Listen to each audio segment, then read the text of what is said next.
throw a fireball at you. You should steal Doc's heart. Too late. Oh. Oh. And Oh, God, no, please. yeah, no, we're gonna get copy strike. Okay. So, yeah, I'm ready here. I'm ready now. My body is prepared. You are like Reggie, what's his name? What? That dude from Nintendo who said his body was ready. Is that where that comes from? Yes. I have no fucking idea. I don't know where half the memes I recite come from. It's okay. No one knows. That is the deep magic of the internets. It's like, I have no idea how I don't know how I know half the shit that I know. It's like whenever I had this conversation with Omega like years ago when we were in college. There's a whole bunch of trivia about shit that I'm not interested about in real life. I don't give a shit about like Taylor Swift or That's probably for the best. Or Lizzo or whoever the fuck, but for some reason I know things, I know trivia about them. And I don't know where I picked that up, and I think Omega and I speculated. It's just like, yeah, it's just from like little stupid shit in your life. Like when you're standing in line at the grocery store, and all the tabloids are there. You're standing in the checkout line at the grocery store, and you have all the tabloids there next to the gum and the candy bars, and you just like subconsciously read it and pick that shit up. I don't know, but I think that's where it comes from. Because God help me if I have a separate consciousness that wakes up when I go to sleep and just binges on like the most horrible pop culture shit that I hate. Hey, Lizzo might be going to jail. Night person. So that's fun. I have a night person.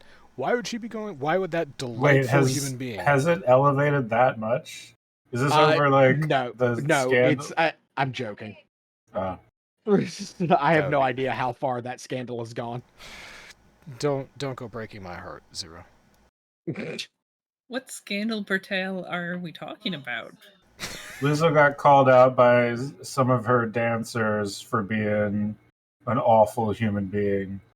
I could give you the highlights, but it's worth finding the articles and reading them. Yeah, it was dreadful. Yeah, a lot of really heinous shit that kind of explicitly goes against her outward persona and, message of be who you are and body positivity and blah, blah, blah, blah, blah, blah, blah. Man, and here... It's a whole thing. I thought Ellen DeGeneres was the only hypocritical person in show business. No, not the only one. Another one you may have heard something about is Linus. Of Linus Tech Tips. Oh my god, we're going to speak about that later. Okay, so that was an excellent segue, and I respect that, and we could absolutely lead into that story right now. I just wanted to start the podcast off more positively. But we don't have to, so we can talk about Baldur's Gate 3 and Blizzard. We're here now. Or we can talk about Linus Tech Tips. Let's just go ahead and talk about Linus Tech Tips. Alright, let me switch that up. Let me do this here. Okay, so... Where's the fucking button? Here it is. Recent criticism of Linux Tech Tips explained by PC Gamer. This was 6 days ago, so this is just about the stuff this is just about the water cooler block that he got in trouble for and the audit that was done by Gamer Nexus. So yeah, Omega, go! Oh, it's just been hilarious to see this whole thing happen. Linus has been hugely the Linus Media Group has been growing hugely. It was apparently offered to sell it for $100 million, and he turned it down.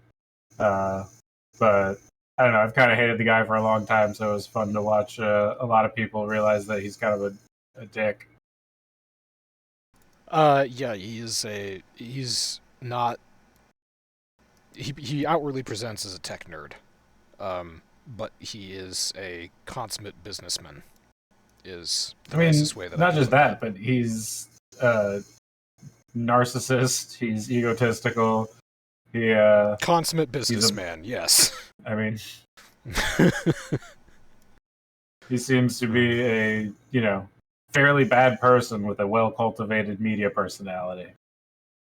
Just have to add chauvinistic to the thing, and you have got a perfect internet meme. Ah, we will get to that, thank you. Oh, God. Yeah, just know wait jack for it. shit about this. It starts. wait for It starts off bad. It gets worse. So Of course it gets worse. It's the internet. what happened? There was a June 24th video that's just been picking up in traction now because some shit happened. But what happened was that Linus was reviewing. Sebastian and an assistant put together a water-cooled PC using Billet Labs monoblock. It's a system to cool both CPU and GPU simultaneously. So it's not, this monoblock is not in production. You can see him holding it here in the picture. This is a prototype. He was given a prototype to test. And this prototype was designed for, I think, a GTX 3090. Yeah. Yep. So the first thing that we should say about Linus Tech Tips is that they have all manner of videos about how much work they put into testing everything and how accurate they try to be, and whenever they make a mistake, they make a note about it in the video and everything. That has been mounting, that bullshit has been mounting for years, and this was apparently the straw that broke the camel's back, because even though this was designed for a GTX 3090, Linus tested it on a 4090, because I guess that's what they had. They just had a 4090 lying around, and ostensibly they called up the company and they were like, hey, Billet Labs, can we also put this on a 4090? And Billet Labs was like, well, it wasn't designed for that, but, I mean, if it fits. So Linus went ahead and did that. Then proceeded to give it a scathing review about how terrible it was and about how nobody should buy it because, it's unnecessary and it's a piece of junk. Keep in mind, Billet Labs is a small company. They are a startup. They don't need that publicity. It's two guys. It's literally like two people who are making their first prototype. And you know what? It's an intriguing idea because anyone who's built a custom cooling loop knows that you can try to... you can do CPU and GPU on one loop. You can do that. That's not great. You should separate it if you really want to be a geek about it. But a piece of hardware that's specifically designed to cool GPU and CPU at the same time for one loop, that's interesting. That's an interesting idea. I would be interested in trying this out. So the point here is that Linus Tech Tips did not at all test this, accurately. You can go, there's been a whole bunch of shit written about this at this point, so if you really want to get into the nitty-gritty, you can go and you can watch any number of YouTube videos, or if you're an adult, you can read articles. But what happened was HW News put together a YouTube video about 40 minutes long. I watched it at the gym. Thank you for posting it, Omega. And it was just about... That was Gamers Nexus. Oh, Gamers Nexus. Sorry, yeah, not HW. Yeah, proper attribution. Yeah, Gamers Nexus. It was. Made this. Yeah. It was Gamers Nexus that put together about a 40-minute video, and they started off with how Linus Tech Tips did not adequately test this product at all before making their recommendation, and then it went into the history that Linus Tech Tips has with basically fucking up tests, and sometimes they will make comment, or they'll put in what are they called these days? They used to be called, I don't even remember what they used to be called. YouTube used to have like a text feature that you could put on your videos as a creator, and then they got rid of it. Now you can only do it when you upload the video. Whatever. Linus doesn't do a great job of correcting their shit, and the video that Gamers Nexus put out details it very well. Basically, you could, as a video creator, if you make a mistake in your video when somebody's talking, you can just reshoot a couple of words in the studio, or you could take down the video, or you could re-edit it, you could leave footage out, you could do any number of things that would make your review more accurate, but Linus Tech Tips repeatedly fails to do this, and Gamers Nexus seems to come to the conclusion that it is because of a self-imposed crunch that Linus Tech Tips has on his YouTube channel. They need to put out a certain number of videos a day, and it's something insane, like 25 videos a he day. got it up. It's 25 videos across all their platforms in a week. Oh, in a week, okay. But, that's including multiple long pieces in addition to, everything down to shorts. But still, like, it's an absurd amount. 5 uploads a day is... It's a lot. It's a ton, especially for videos that are edited. They're shot professionally, lit professionally, edited, and then put up. Well, it goes to show you the problem with content like Linus. This scandal aside, just the existence of this kind of content. Linus Media Group is not a computer company. They are not computer manufacturers. They are not. They are a media company whose job is to sell advertising dollars and make money through their audience. Yes. And the Linus Media Group, the name is everything, is more concerned with pumping out videos than they are of being a trusted and accurate source of computer information.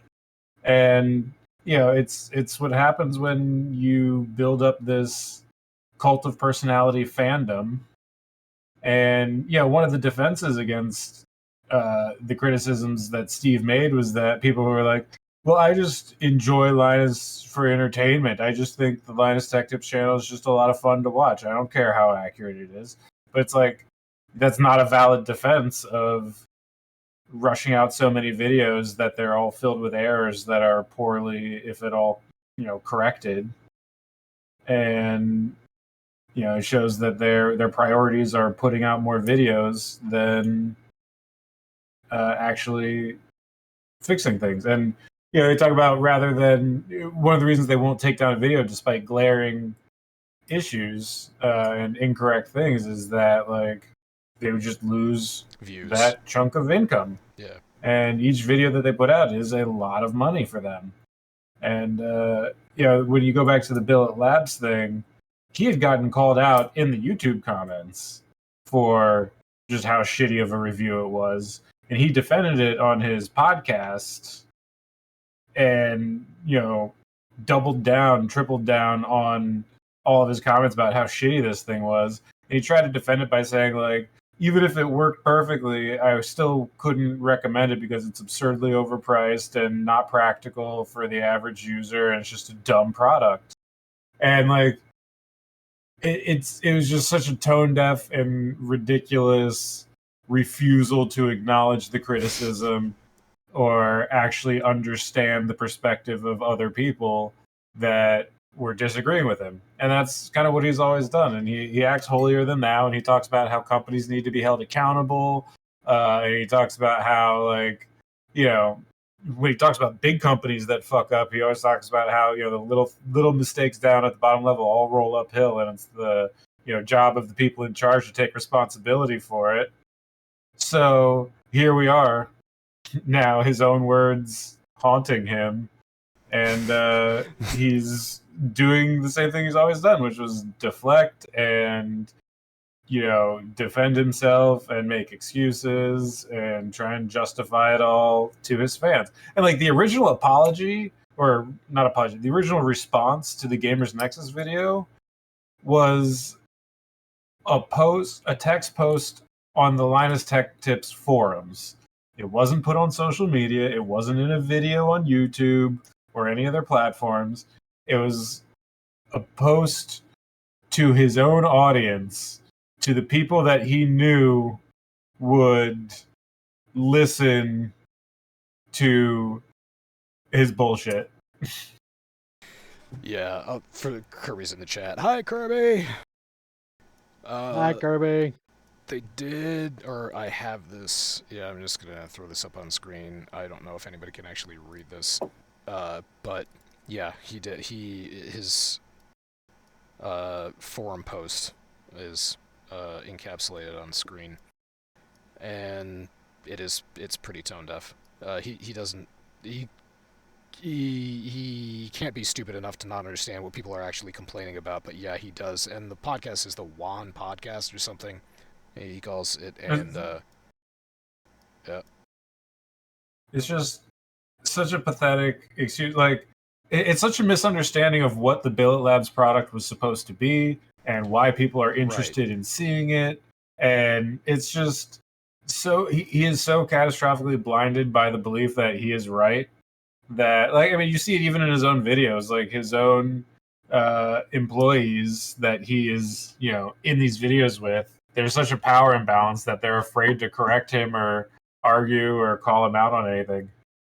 That's the other thing about the Gamers Nexus video. I'm not sure where he got all those clips of the Linus Media Group employees, but if you go on YouTube and you watch that the review or critique that Gamers Nexus did, there are 4 or 5 LMG employees all saying, we wish that we didn't push content so quickly. We wish that we had time to stop and reflect. We all this, like, we wish we could slow down and do better quality work. Those were put out as content the last time Linus got criticized for this bullshit by Linus Media Group.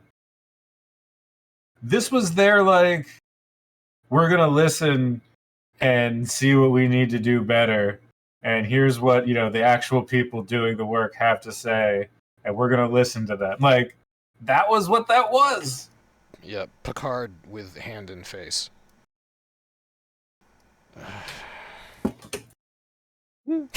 That's kind of nuts.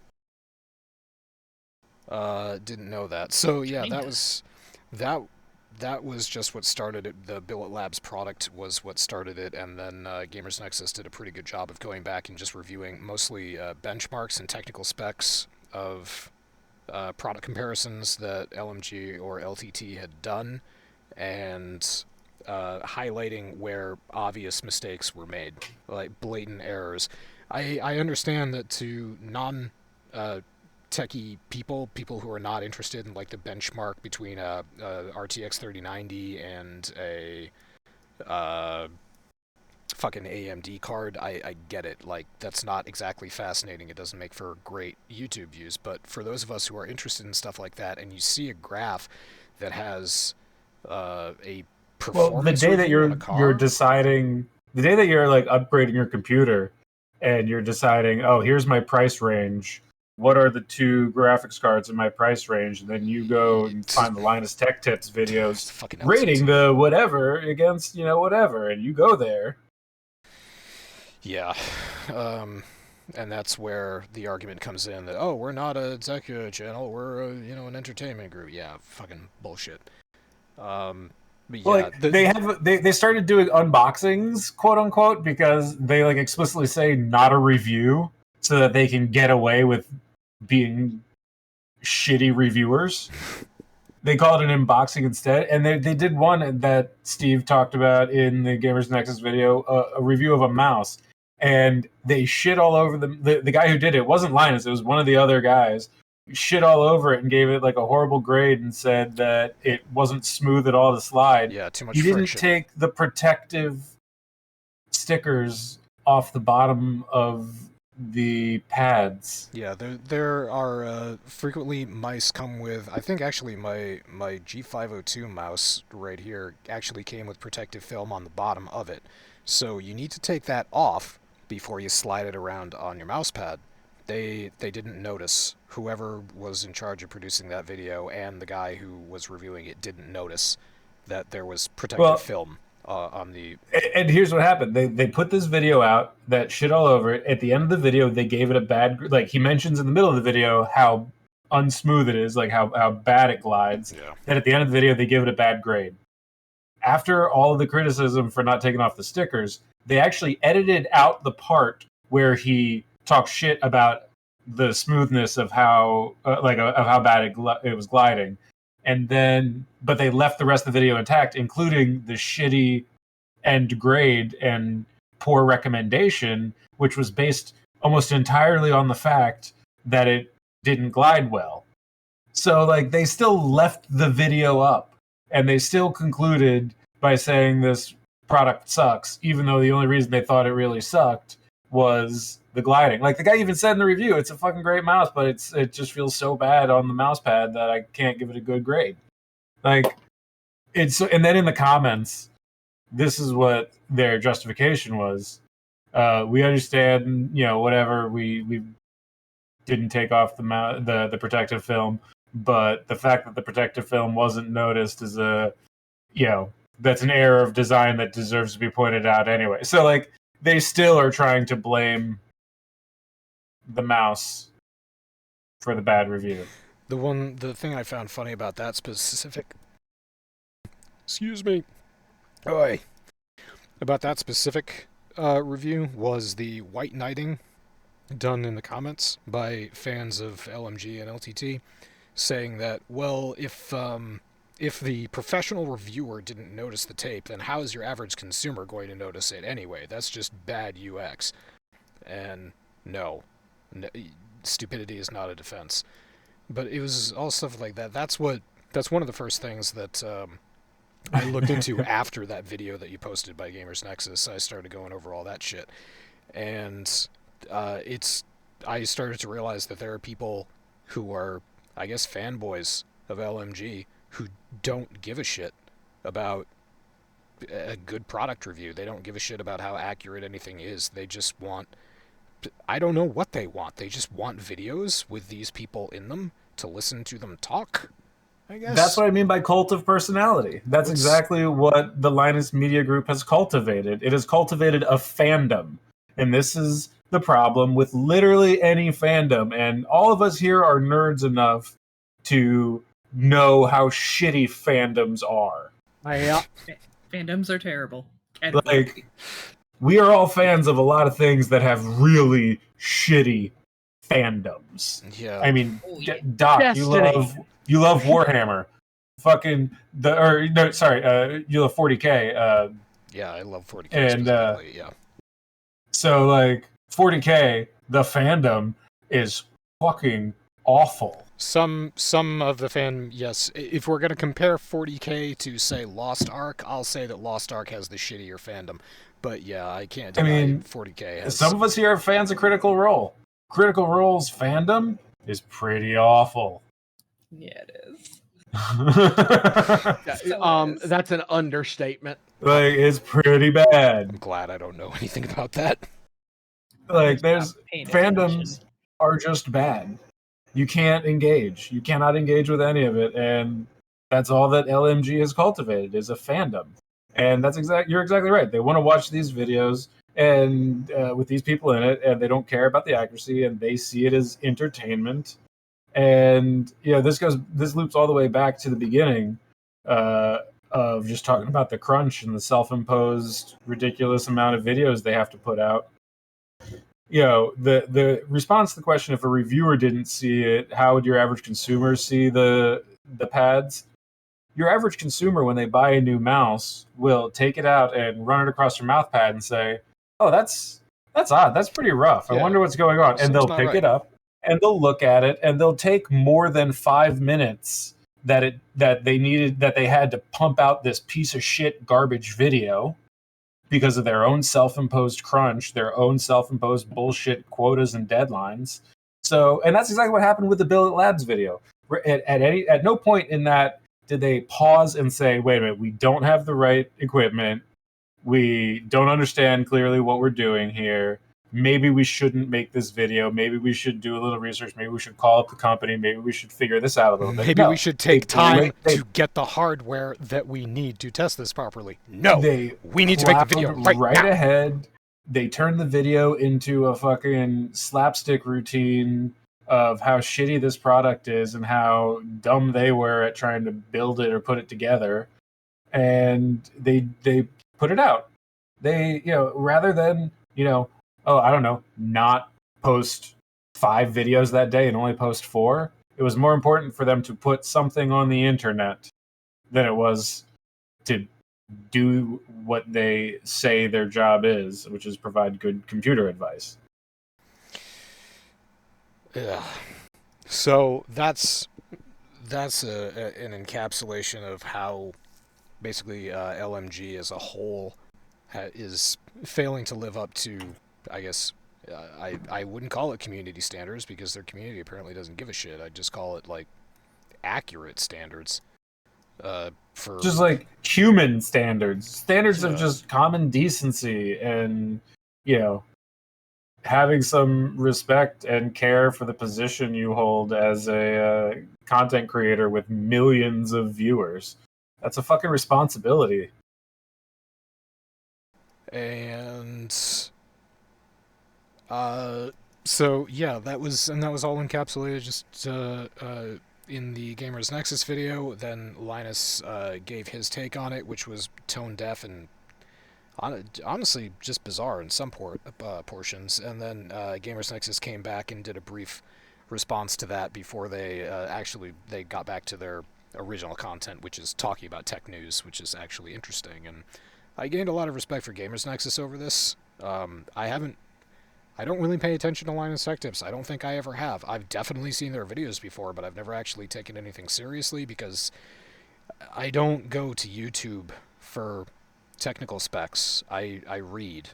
There are plenty of websites that have billed themselves for what they're overclocking, for benchmarking, for general recommendations. I mean, hell, you'd be better off reading reviews on a Newegg product page than going and listening to Linus Tech Tips talking about whatever you're interested in buying. Actually, the reviews on Newegg are actually pretty interesting to read.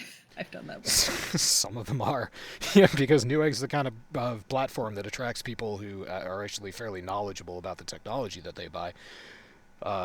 That's not to say that there aren't a smattering of reviews all over the place of people that just don't understand how to install like an AIO, or people that don't understand you're not supposed to drop hard drives before you install them.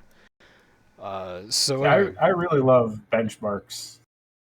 Personally, yes. I love benchmark comparisons, and that's where I first found Gamers Nexus.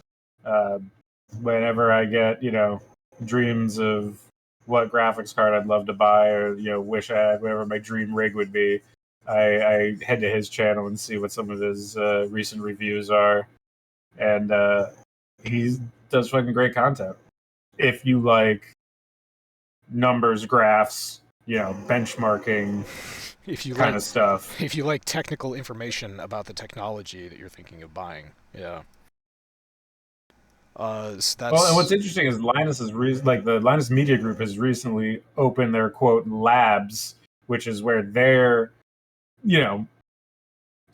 basically trying to dominate the market that channels like Gamers Nexus have so far on a smaller level been big players in. They're trying to come in and take that market over along just with the size of their, media group. And so they built this labs, which is supposed to be super accurate test. Like, that's another part of this whole thing, is that they're out here trying to be, trying to say that they're doing this super accurate. They want to be the home for all this great information, and they just don't give a shit about accuracy at all. So I just want to read the quote. Let's see. Did it dip? From the Linus, the exact words of the Linus Tech Tips Labs employees that kicked off the controversy this week. The exact words were, quote, "The difference between us and somebody like Gamers Nexus or Hardware Unboxed is we test new components, new tests every time. Every project that we do has new data." And yeah, the obviously the problem with that statement that we've been talking about and that Gamers Nexus has detailed extensively is that data is unreliable. So this is not, Linus Tech Tips is not a good place to go. And that's unreliable on all levels too.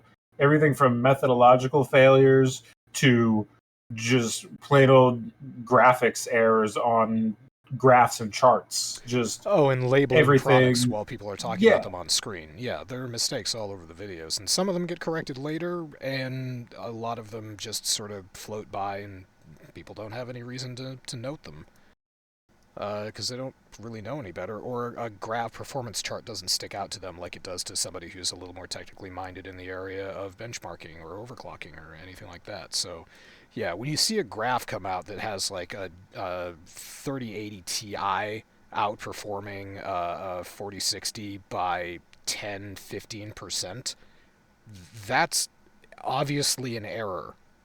That's somebody didn't set up the test correctly. That's some fault in hardware or temperatures.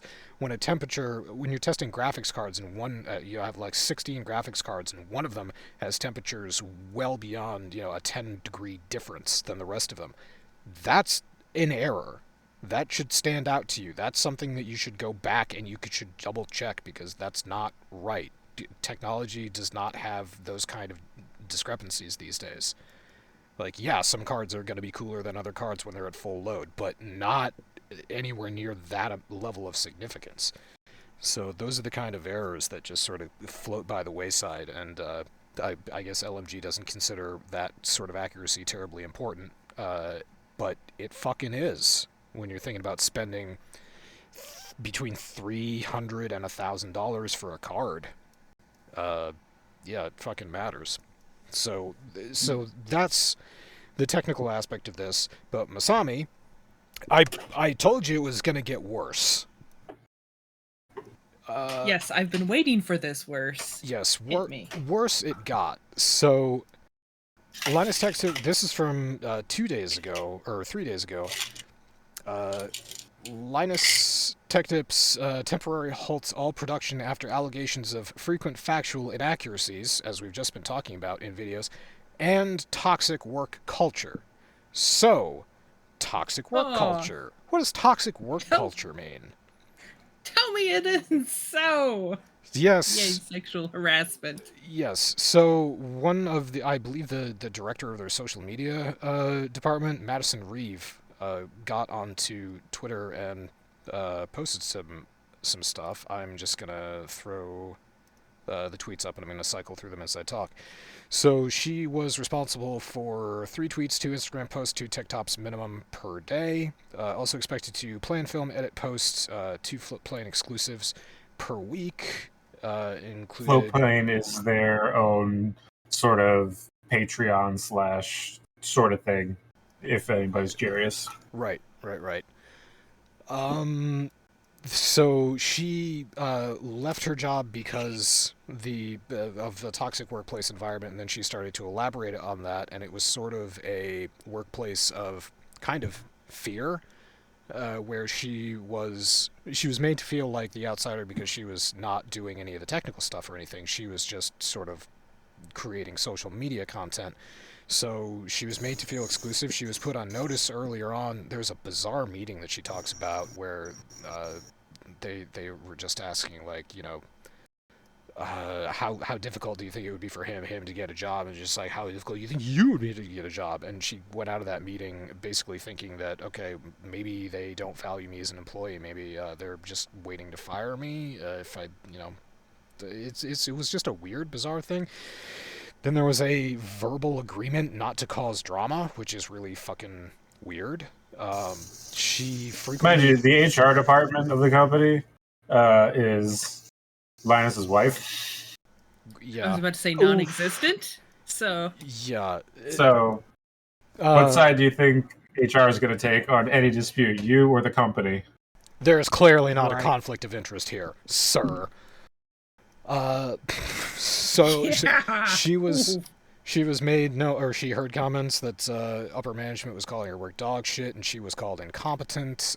She was just basically made to feel uncomfortable, and then she actually went to HR and complained that she'd been groped like multiple times, and like she was basically told, "Fucking what? Suck it up." So she was facing workplace sexual harassment. She was facing, as far as I can tell, the way she describes this, she was in a derogatory work environment where everyone just looked down on her for whatever reason that invented or perceived. And yeah, she quit. So there are these allegations coming out specifically from her. And has anyone else besides her come out and said that this workplace environment was fucking horrible? A couple people have corroborated her story to some extent, but the most anybody has come to corroborating the details that she has said was somebody who said that, like, yeah, this is everything that she told me back when she did quit. So, like, someone's at least confirming that, her story is consistent to what she said when she did quit, but no one has directly come out as, like, a witness to the treatment that she had directly received personally. So she was asked during her interviews that she would be allowed to monetize her YouTube channel and be allowed to join Floatplane in exchange for shutting down her Patreon. Once she did that, she was presented with a brand new contract and handbook that she was originally told did not exist. She was detailed incorrect information that would actually have to have made her change her plans if she wanted to continue being employed at LTT, and she had actually moved, and she had moved entire countries and given up her visa status and couldn't just go back. So it sounds like they took advantage of a life situation that she was in. And this just goes on. There are 17 pages to this tweet where she just details a long history of it's just toxic workplace environment where she was made to feel fearful for her employment status and devalued as an employee.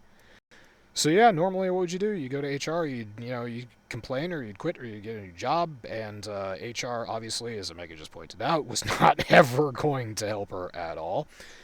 And she was in a tough work situation, and she did everything that she could to hold on, and eventually had to quit because, I understand this. If you're in a workplace environment that is that fucking horrible, it's not worth it carrying on. Like, whatever comes your way after that job is over is not going to be worse than what you're putting up with. Oh, hell no. So, yeah. She remembers getting told off for taking her sick days, as in days that you are entitled to as an employee. Thing was a grind fest. It was what she's describing in the middle of these tweets is basically crunch culture, and nobody fucking wants to work at a company that does that. Are you sure? Pretty sure. Not entirely sure. Pretty sure.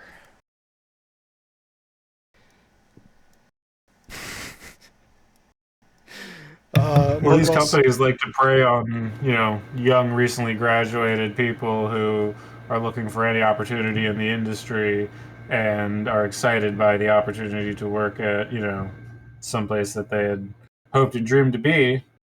And then they find out that they're just overworked and treated kind of like shit. Yeah. Zero, Mergaball says, go Duke. I'll tell him to kiss my fat white ass. Oh, wait, I can do that Might. myself. See, I assume he can hear you. Yeah. Oh, boy. He's one of those people that believes that Duke is actually a decent team. Really? Yeah. Interesting. Well, nobody's perfect. So that's where this is standing with Linus Tech Tips right now. This is, this LMG is undergoing, I guess I want to call it an internal review, but basically all they've done is they've just shut down everything. They've halted. Well, they're bringing in investigator. They're bringing in like an investigative firm to look into the allegations that of like sexual harassment and all that stuff. As for the workplace culture stuff, they're taking a week-long break, which is almost over at this point, and they're gonna, figure out how to fix the problems. Sure. That's just a huge PR stunt, is what that fucking is. Yeah, sounds like. So there you go. That was Linus Tech Tips, and I did pull up the Linus Tech Tips subreddit, and Mods, I have a feel there's a pinned comment up there. I have a feeling that mods are trying to come across as not being fanboys, but the whole subreddit got shut down for about 3 days because people were just shit talking LTT, and I mean, kind of rightfully so. But yeah, the more extreme stuff, the pinned mod comment says something about people making death threats, and that makes no fucking sense to me. Except, Why? yeah, But why? Exactly. It's not that kind of situation. I don't think that people would immediately go there. More calling out line is for being what Omega called him initially, which is a narcissist and a general dickweed. I mean, I understand that. That's likely accurate from everything that I can garner, but yeah. So whatever. This has been a whole thing in the community in the past couple days. And just don't watch Linus Tech Tips. Just don't. Just go some. There's no reason to watch them. The information that they present is questionable at best. So there are many other reputable sources around the internet that you can go to, and yeah, just go there for your technology use. I don't know what else to tell you. But actually, before I say but, I'm sure there will probably be a follow-up to this. Maybe not next week. The drama might be over for now, but yeah, I'm sure that there will be more news about this because Linus just can't help but make noise. So we might talk about this again. I just wanted to draw some attention to the game that Zero is playing right now, Baldur's Gate. Still going strong, still doing good.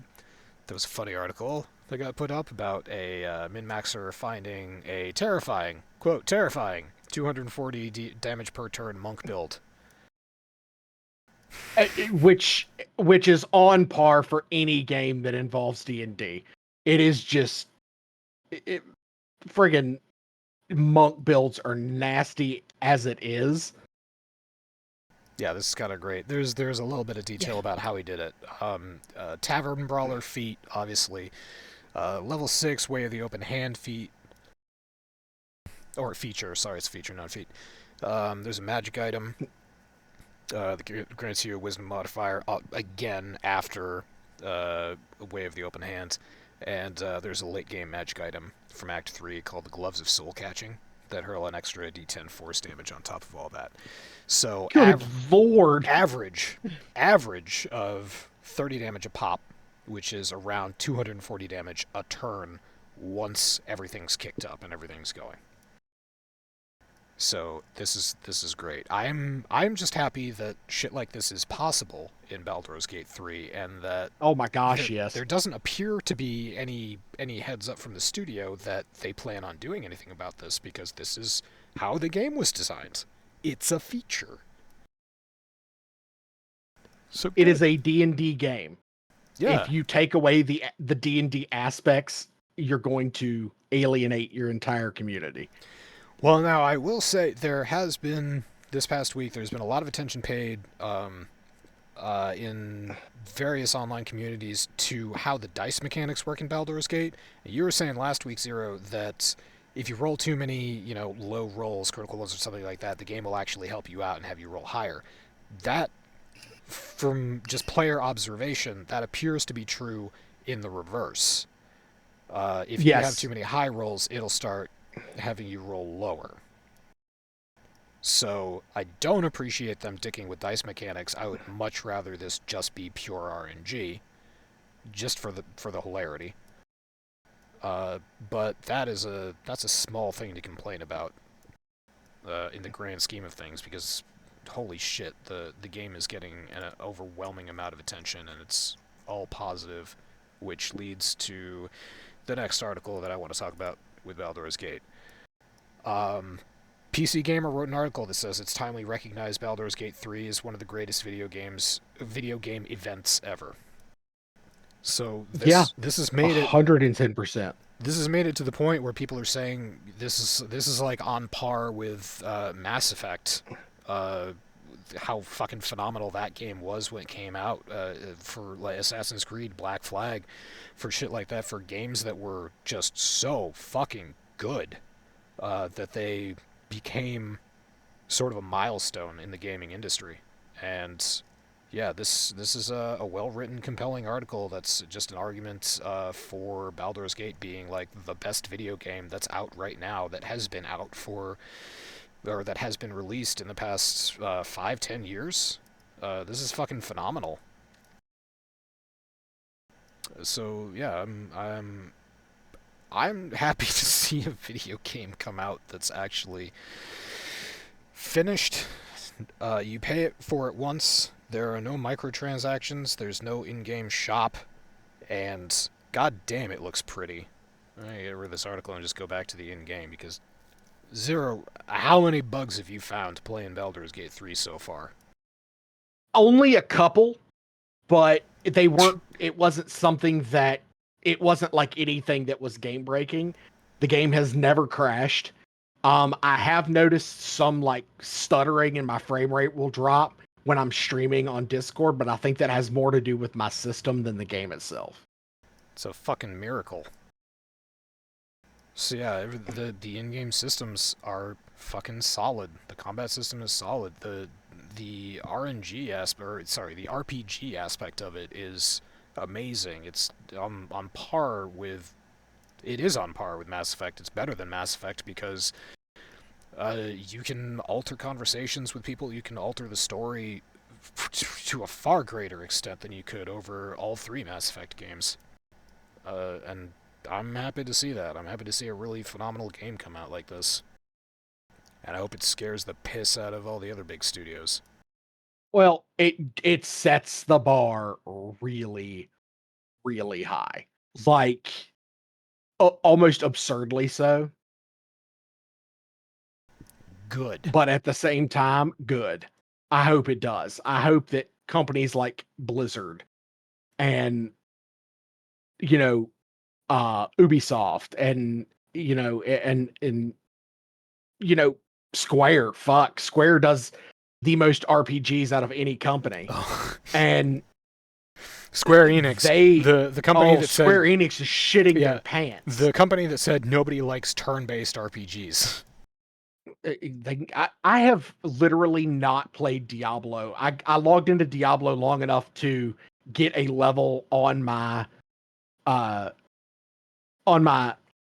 season pass. Just to get a level. Did you say the magical words turn-based RPG? I did. You see, I'm multitasking here. I'm actually working overtime and podcasting at the same time. So you've completely blindsided me from my work. Square. It was a quote from Square Enix a couple of years. I think it was a couple of years ago. It might have been a lot sooner than that. Time is. Fuck. Time is a construct no one understands. Time is an illusion. The only time now is party time. That's the quote I was looking for. Yes. Yeah, but Square Enix made the bold claim that I'm the basketball. Yeah, he's the basketball. Made the bold claim that nobody likes turn-based RPGs and that they were moving away from turn-based. And Baldur's Gate 3 comes out, and turn-based RPG. What do you know? The most popular game so far this year. I think it beat out Hogwarts Legacy. I might just buy it just to simply support it, and eventually I'll get a computer that can play it. Yeah, right. I'm going to be getting it soon. It is. Yeah. It is definitely. And the good thing is guys, when you guys get the game, guess what? You can play with me. We don't do that. And we can play together, and it can be like a D&D campaign together. What appendages are we playing with, Zero? With blackjack and hookers. See, the problem with a game like this, though, is like with a game like Diablo, you can play your character solo, and then when your friends are online, you can party up and play with them. When it's a story-based, turn-based linear RPG, it's you can only play when you are both available to play. Yeah, this is and that's a bummer. That's the same problem with the Divinity Original Sin 2 or whatever. Yes. Divinity 2 Original, whatever that fucking horrible title was. Yep. Yeah. Great game, confusing title. It's going to be one of those games where you're going to have your solo save and you're going to have your co-op save, and the two of them are going to vary extremely. Yeah. But yes, it is. That's also something worth pointing out. A fucking amazing solo story play. You have a single player campaign, and you also have the option of co-op. Fucking amazing. So whatever. Just probably spent enough time singing the praises of Baldur's Gate 3. It was a fantastic game. It's a good game. You're gonna have a good time. Bazira, you did mention Diablo. So I did mention Diablo. Actually, before we go into this, we have a sort of an intermediary ground between Baldur's Gate 3 and Blizzard Entertainment specifically. There was an impromptu player survey that was put out in the past week. I'm not sure if anybody here was actually graced with a request to fill it out, but plenty of people posted the questions online, and it's not too many questions, but there are quite a few questions that have to deal with why aren't you spending more money in the cash shop? Do you not like? Do you wish that there were better cosmetics? Do you play this game so that you can show off your cosmetics to your friends? What's your favorite part of the cash shop? How can we make you spend more money? Which, okay, fine, that's dickish. Don't, whatever, you want to improve your cash shop, fine. I'm still not going to spend any money on it. Leetness will. Hi, future Leetness. But the other questions... I hope you're having fun on your trip. He definitely is. Of course he is. We're thinking about you. He's contemplating becoming a drug lord, an international drug lord. Again, that's in my mind what he always does on vacation. But the other questions on the impromptu Blizzard survey were about Baldur's Gate, or they mentioned Baldur's Gate. They're just like, would you rather play Baldur's Gate 3 than Diablo 4? If you haven't been playing recently, is it because you got attracted to another game? Or are you just taking a break from Diablo for now? Or will you be back? Or, what could help? How could we be more like Baldur's Gate? So I think that's kind of funny. This game is definitely on Blizzard's radar, and they have every right to be concerned because they're different games, just in their style. Yeah, they're both RPGs, but one is turn-based, one's an adventure. The whole game is based around a story, and Diablo 4 is based around, once you're past the story, grind for gear. That's what Diablo games are. So, interesting and not terribly surprising, but yeah, that's sort of the in-between between these two games. And then the Diablo 4 news is going to be this. Blizzard Entertainment president makes a bold promise about Diablo 5. Omega, you want to talk about this at all? Not too much to really talk about. Just the bold claim that Diablo 5 will come out in half the time that it took Diablo 4 from Diablo 3. Yeah, so between Diablo 2 and Diablo 3 was about 12 years. Between Diablo 3 and Diablo 4 was another decade, and now I guess Activision Blizzard is gearing up to pump out Diablo 5 a lot sooner than 10 years. The article just speculates that Blizzard is thinking about Diablo 5 but hasn't started on development. But yeah, it's just... This is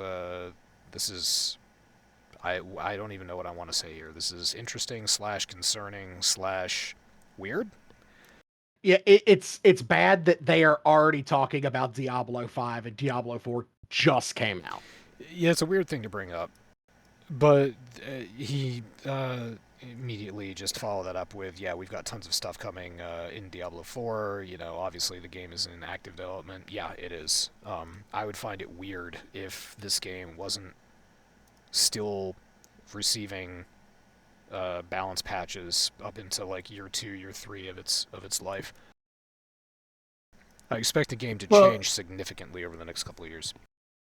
The fact that they're already mentioning Diablo 5 makes me feel like they I mean, they shouldn't because WoW exists, but it's like they don't understand the concept of a live service game.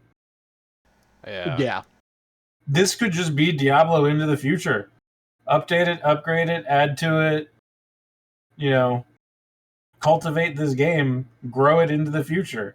Live service game should mean more than just here's the next battle pass. Give me more money this month. But that's where all games are going now. Is battle pass, more money, please. Yeah, Jesus Christ. Yeah, Lost Ark is doing it. Something hard. I mean, how long has Warframe been going on now as a live service game? 10-year anniversary this year. How long has WoW been chugging along with all of its evolutions? Over 20 years. When did WoW start? I want to say it was like 2004. 2004? Yeah, somewhere between 2004 and 2003. By the way, you just made me feel fucking old. I graduated in 2003. Same. Man, I graduated in 04. High school, that is. Yeah. Yes. That was a long time ago. In a galaxy far, far away. I graduated when Eminem only had 3 albums out. Shut up. Listen to a lot of Eminem. Oh, fuck. I was thinking about... I was in the hypothetical argument simulator earlier today, and something just popped into my mind about early music from the aughts, and it was actually because I got a little snippet of a Backstreet's Back stuck in my head. And oh God, you poor bastard. There's a sound. No, they Backstreet Boys make good music. I care. Yeah, I love the Backstreet Boys. Yeah, it's good music. But I like Britney Spears and I like NSYNC too. I have nothing against any of them anymore because I'm not, a slave to trends in high school anymore. But I legitimately like the Backstreet Boys. The thing was, there's a sound in those sound, actually specifically in Backstreet Boys, NSYNC, and Britney Spears, there's a sound that is played that to this day it drives me fucking nuts. And this is the sound. Okay, so in the Backstreet Boys, everybody, ow, it's that sound, ow. And it's not just in Backstreet Boys songs. It's not just in it's on all of them. It's in Britney Spears too. Ow. Fucking drives me nuts. Well, then take the steering wheel out of your pants. It's...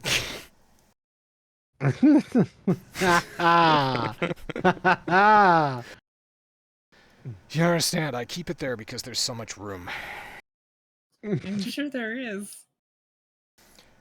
That's not true, my balls are huge. Well, clearly we're compensating for something there. No, it's just like a shopping cart with 2 oranges, or a shopping bag with 2 oranges in it. Yeah, exactly. That's pretty much what it is. And it's hanging from like one of those tiny little pegs. Yep. An acorn on a nest of twigs, and underneath 2 fetal pigs. Oh. God bless. Speaking of that Family Guy reference, Rod's coming in here. He's driving through Massachusetts and he's gonna be staying with me. And I just thought for some reason I got the Family Guy Peter and Quagmire guitar songs stuck in my head the other day, and my favorite one that now pertains to him is "Everyone in Florida is stupid. Everyone in Florida is dumb." Might not be the brightest guy, but next to you my IQ's high. If you could play a song, here's how you'd sound. You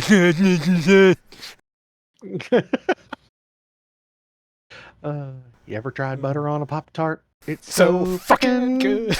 Good. Have you ever put butter on a Pop-Tart? It's so friggin' good. Hey! Man. See, the reason... It's really funny that all of their songs sound exactly the same. Yeah, I don't know... Thank you, Kirby. I don't know about you, Zero, but the reason I appreciate those skit songs so fucking much is because when I was a kid, we used to take car trips, we'd be listening to Peter, Paul, and Mary, or Simon and Garfunkel, or the Carpenters, or something with just like primarily acoustics and a guitar backing it up, and that's it. And I used to get all that music stuck in my head. Or rather, I should say, that's why I know way too many Carpenters songs to this day.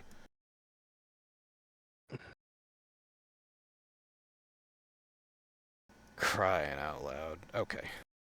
So anyway, yeah, Diablo 4 this. Also, for Diablo 4, there's a loot filter and elemental resistance rework coming to Diablo 4. Yay, finally they're getting to some quality of life changes and fixing the glaring failure that was their original resistance calculations.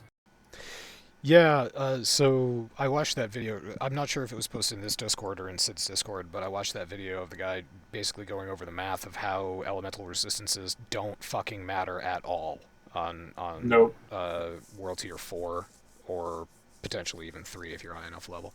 So, yeah, resistance rework would be a really fucking good idea. And loot filter is straight out of PoE, so it's good to see that they are stealing good features from other games. Yeah, they never even brought loot filters to D3, did they? No, never. Yeah. So yeah, that is, yeah, as you stated, quality of life, very good. And I believe that these features, like all the other things that they've announced, are planned for Season 2. So maybe before the end of the year. Who knows? Who can say? Okay. So now we get to the real guts of our show, and the real show is called, what do you say? How does it say? You fucked up, or you're in trouble, or you're banned, or something like that. I don't know. Masami, you'll come up with a good title for this by the end. But now we're talking about all the really fucking weird shit now. And don't we? Xbox has introduced a new strike system to curtail bad behavior. 8 strikes and you're out. This is kind of... I read through this article... 8 strikes? Yeah, 8 strikes. I read through this article, and essentially what this is this just is a new clear community management strategy, they're calling it, because Xbox would keep track of this stuff internally, and they would ban players for violating TOS or community rules or whatever, but there wasn't a way to show the players their standing at any on demand, basically at any given time that the player wants to know. So this is kind of a system that already existed, but now players have an easy way to check how many strikes they have, and they can appeal things if they think, whatever. I think that some of this stuff is a little ridiculous. There's this chart up right now. Actually, can I make the chart bigger? I can't make the chart big. Can I open a new tab? Yeah, buddy. Profanity. Moderator reviews and categorizes as profanity counts as a strike. Hate speech is 4 strikes. Strikes removed as a result of a successful appeal. That's a strike. Oh, I like it. So it's like a DMV-like system. It is, yeah. How many points on your license? Yeah, how many points can you get before you fail your driver's test? Corbin, how many? At least 50. So, yeah, result of time passing. That's 2 strikes. There's stuff, I don't think this is the greatest chart that they released, because some of this is, doesn't make any sense to me. Like, you had a strike removed as a successful appeal. That's a strike. How? That's my question. I know. How? I'm sure that's not actually the system, but this infographic was made by someone who was not thinking clearly. Possibly intoxicated, or just didn't know how to do infographs. So yeah, based on the number of strikes, you can get varying degrees of bans from the platform, anything from 1 day to a whole year. Oh, there. Okay, profanity, that's a strike. Cheating, that's 1 strike? Really? Sexually inappropriate, that's 2 strikes. Harassment or bullying, that's 2 strikes. What if you harass or bully using profanity? I assume that would be 3 strikes. Or hate speech, which is 3 strikes. So if you are being sexually inappropriate while you cheat, someone calls you out on it, and you use profanity and hate speech against them, and also bully them, then that's a total of, 9 strikes, and that'll get you a year. So That's literally 3 sentences with your average Call of Duty player. Yeah. I mean, factual statement. Have you ever heard That's a 12-year-old just... on voiceover on Call exactly. of Duty? That is literally just a 3-sentence conversation with your average Call of Duty shithead. So, I look forward to all the TikTok videos of 12-year-olds crying because they get their Xbox accounts banned. I really hope a subreddit is born out of this. Oh, man. Yeah, so that's an interesting new system to sort of block unwanted players, if you will.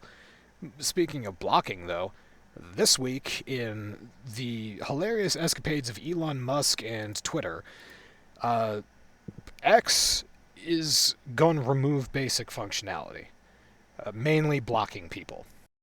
So, as this PC Gamer article makes note of, the blocking feature on both Apple and Google social apps are fucking just commonplace. This is a very common thing for everything on everywhere. Discord has blocking. Facebook has blocking. Everything. Email has blocking. Emails. 4chan has blocking. Text messages. Text messages have blocking. I can block anybody's phone number with like 2 taps. It's kind of like a key part of basic electronic communications platforms. It is. But now, because Elon Musk doesn't like it, we're going to have a whole social review of this entire thing, which is completely fucking unnecessary. So Elon Musk wants to remove the blocking feature on X, formerly known as Twitter. It's still Twitter. It's still Twitter. Just call it Twitter. It's deleted as a feature except for DMs. I don't understand why he's not going whole hog on this, but I don't know why you have to fucking quantify it, but yeah, sure. So, because ostensibly, according to him, blocking, quote, makes no sense. Even though it clearly does. So I don't understand what exactly this, who does this benefit? The right-wing trolls that Elon has turned into? But but now when people go and shitpost all over his stuff, he can't block them. They just all get banned now? Their accounts get closed down? I mean, this is more so, his fan club can go around harassing people more, and right-wing assholes will be able to go around being absolute shitheads, and there's no recourse for them anymore to complain about censorship and, blah, blah, blah, blah, blah. So, yeah, this is great. The weird thing is, I guess back in June, he mentioned a feature, a stronger form of mute. But if a stronger mute does this is straight from the article. If a stronger mute does everything that a block does anyway, what's the point? Musk later posted, "Fun blocking people who complain that blocking is going away. How does the medicine taste?" I don't think he understands how sarcasm works. Or, sorry, irony. That's irony. Also sarcasm, but mostly irony. Mm-hmm. So this guy's just fucking insane. But that's nothing. There was also... if you got anything else to say, there's another fun thing that happened on Twitter. Oh yeah, go for it. A little internal snafu has deleted all links and images posted prior to December of 2014. So what did Elon post on Twitter before December 14th? That's so funny. Internal snafu. This is like the Department of Defense misplacing a few $1 billion. Let's see. Here's the Verge article on it. What does it say? So a glitch, quote unquote. Right. Videos are not affected. But links to YouTube are now just text with a t.co URL that doesn't work. Yeah.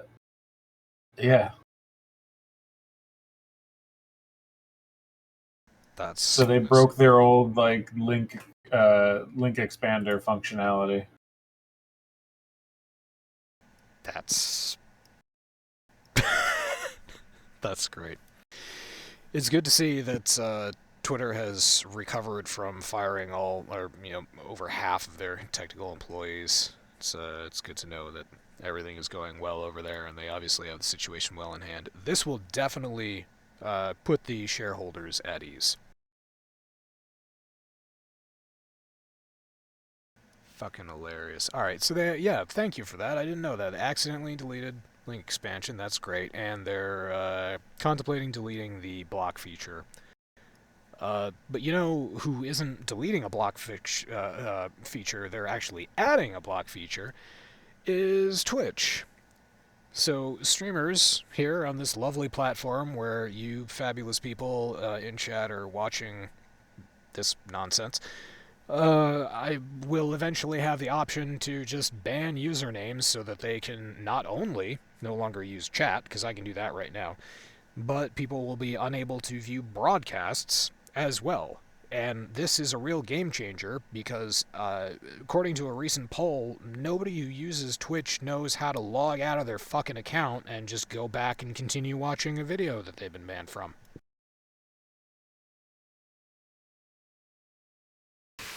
I'm sorry, that was my attempt. No, it's about right. Or if you're really smart, you open a different browser that you're not logged into, and then you don't even have to bother logging out. Isn't that called an incognitus window? Yeah, Masami and I have the same setup. Mm-hmm. What? I'm not.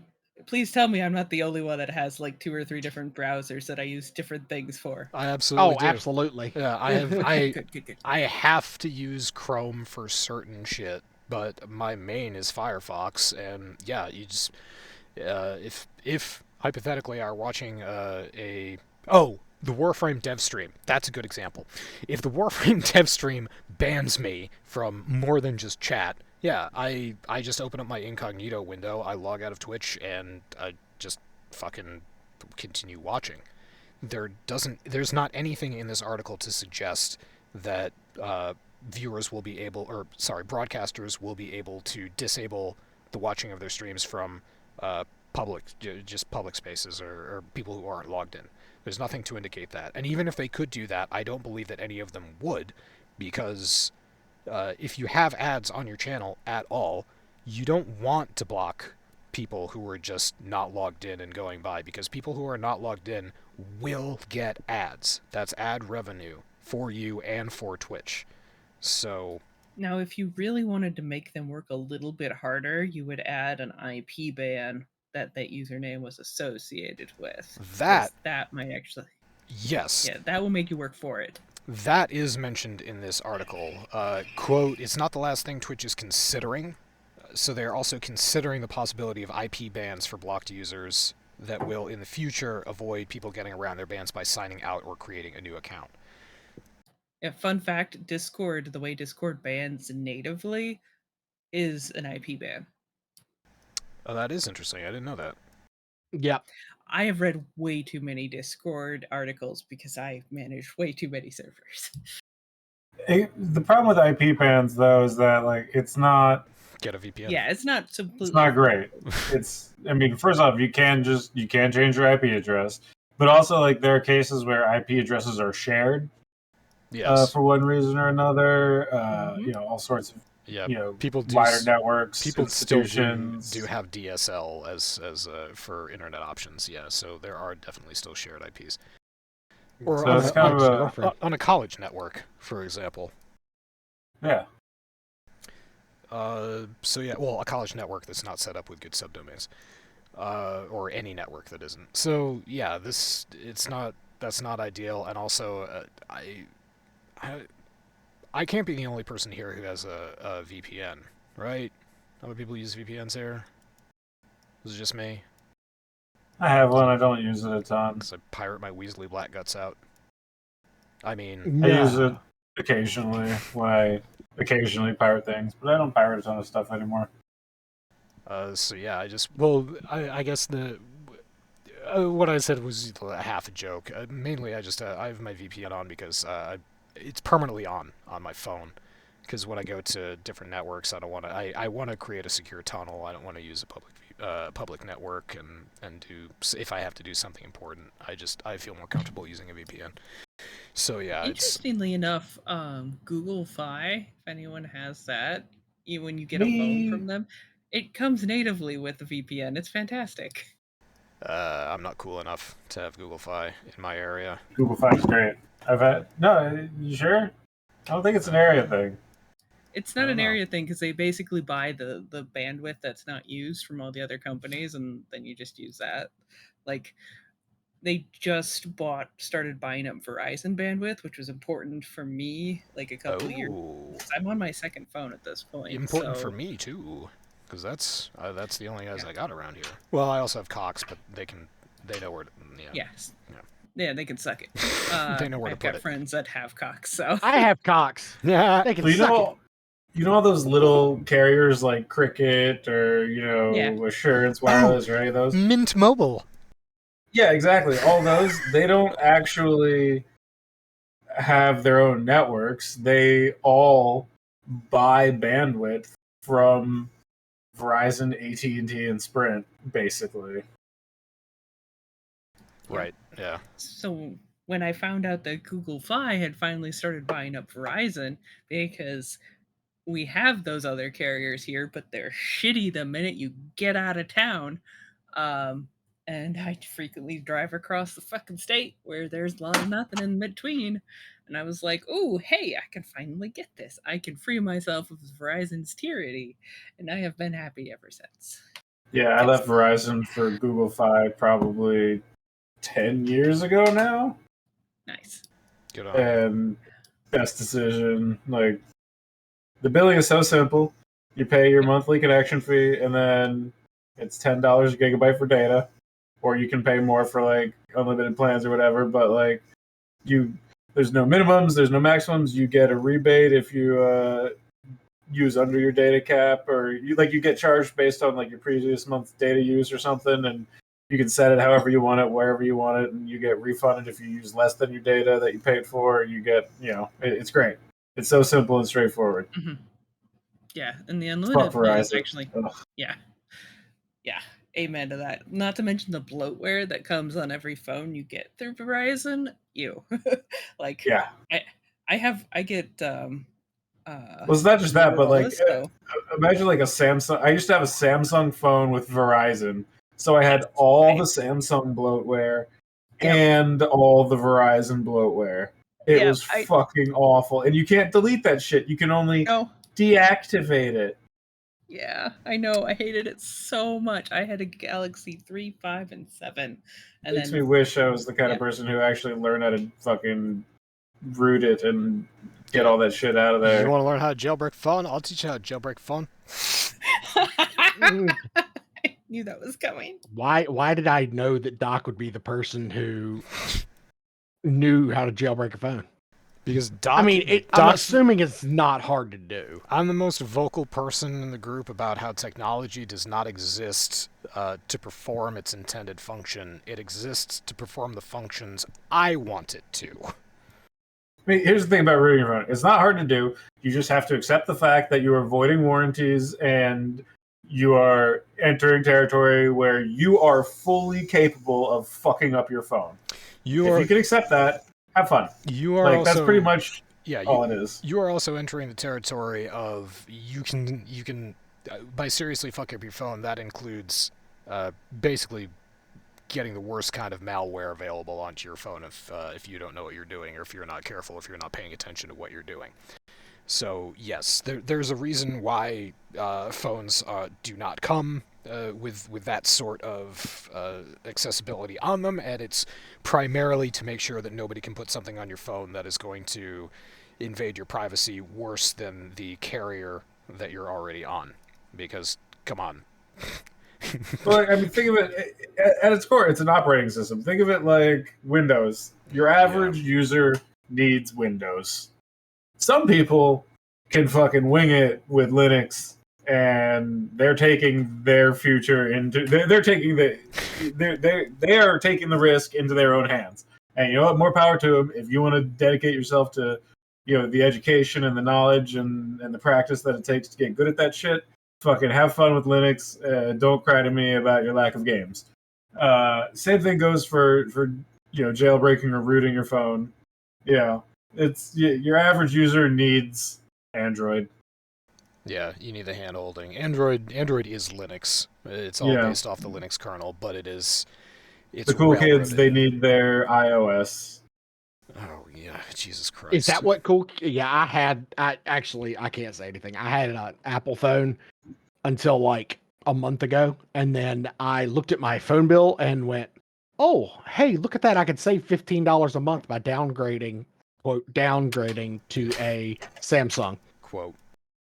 Yeah. I have never and will never own an iPhone.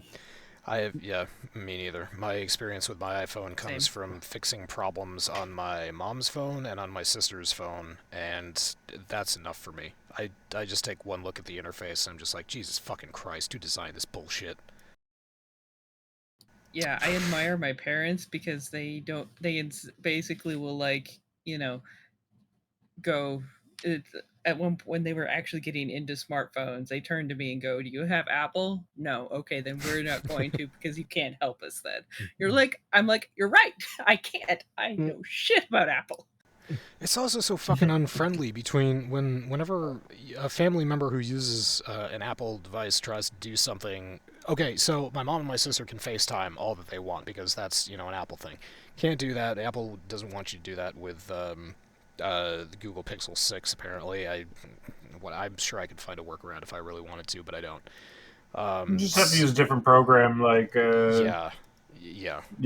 Zoom or Skype or whatever. Yeah, but FaceTime comes with the Apple. They only want to use FaceTime. Sending pictures to me is a problem. My mom's phone has a serious fucking problem even sending text messages to anyone who does not have an Apple phone. It's just such a fucking unfriendly system. I have no problem sending text messages to her, but does not work. Apple has openly admitted to there being no reason why they make text from an Android a different color and behave differently. There is no technical reason why they can't have full compatibility with all of the back and forth that you could want. When asked about it, I forget who it was, but some Apple representative, their response was, buy your mom an iPhone. Fuck you. Yeah, no. Jesus. Do you not have buttholes? Yeah. Buttholes are for pooping. Yeah, seriously. I don't like anal. Do you not have an asshole? Yeah, I almost don't have sympathy for Apple people when they have their little complaints about repair difficulties and how hard it is to do their own shit and take care of their device, because this shit is not a mystery. Apple's reputation for this shit is well known. Yeah, the whole thing, the founding principle of Apple was to have a closed system that users could not interfere with. It was all supposed to be factory controlled. That was Steve Jobs' vision. And not just that, but also making them buy every next new device.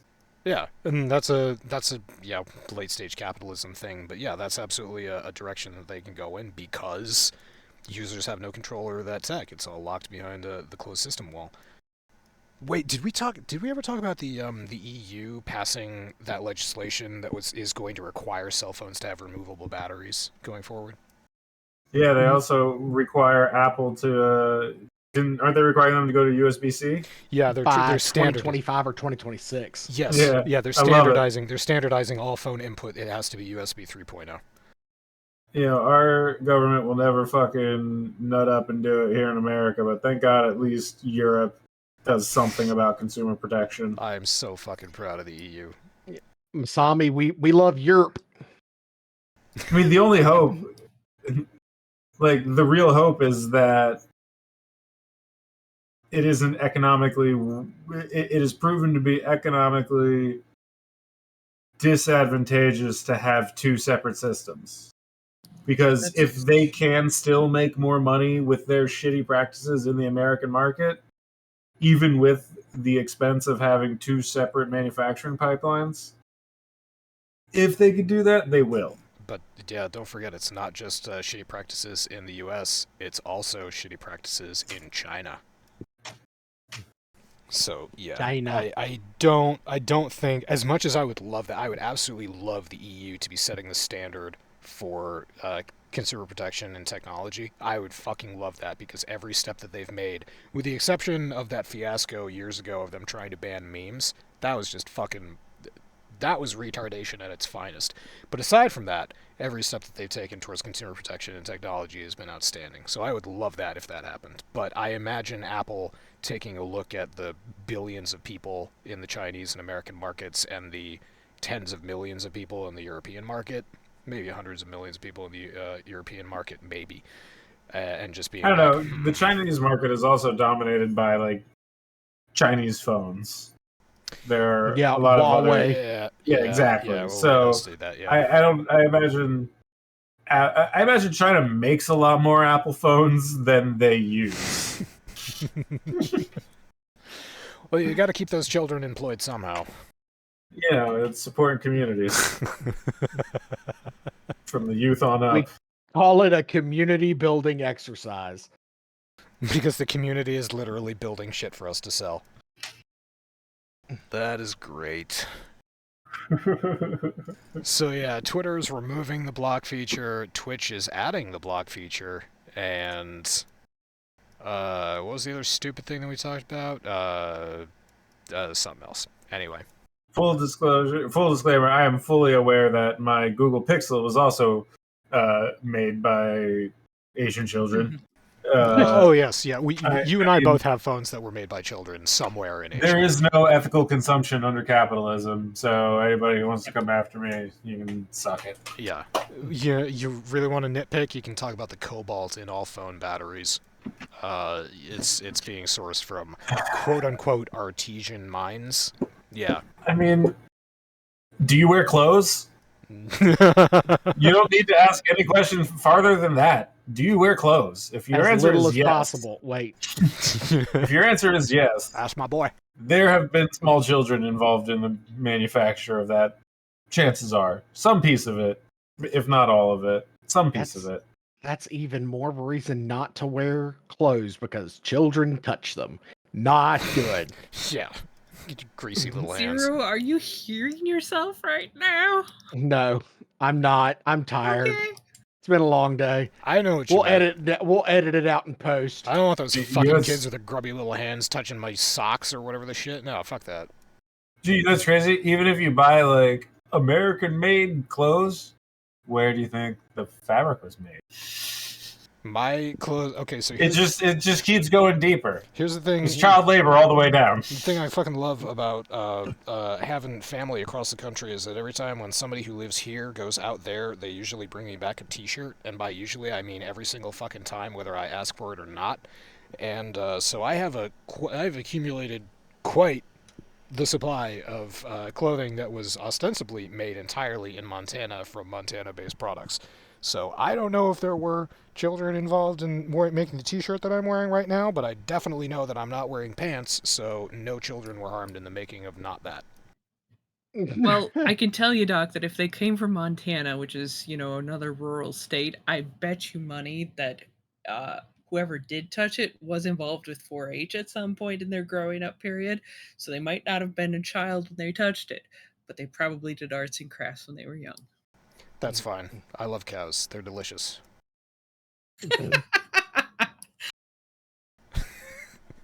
I say this fully as a someone who spent 13 years in 4-H. Oh, how much jam did you make?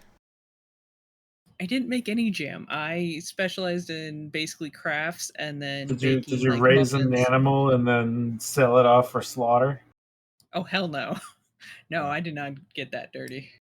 I thought that was something every 4-H kid had to do. That's more a Wisconsin thing. I think in South Dakota they'd be more interested in keeping the animal alive for warmth during the winter. Or breeding. Or yeah, because Listen, what what you else do are with gonna your do? animals in the privacy of your South Dakota homes. What else are you We gonna don't need do? to talk about that here. What else are I you gonna knew it do was in the fucking winter? coming. In the winter in South Dakota, what the fuck else do you have to do than sit there and watch animals fuck? I'm just saying, it'd make for a hell of a TV show. I don't know why somebody hasn't come up with that before. Is there a version of The Bachelor that's entirely animal based? Old Discovery Channel videos. Oh man. There've been animal husbandry shows on Discovery and TLC back in the day before it became. Look at how fat these people are. Or look at how young these parents are. Or look at how much crap these people put in their homes. Or Oh fuck. whatever Yeah. TLC has on nowadays. Hoarding. Oh, now these days it's My 600-Pound Life. Yeah. So how fat these people are. You know what? Say what you will about those shows. It makes me feel better about myself. That's why they're there. That's the entire. It started with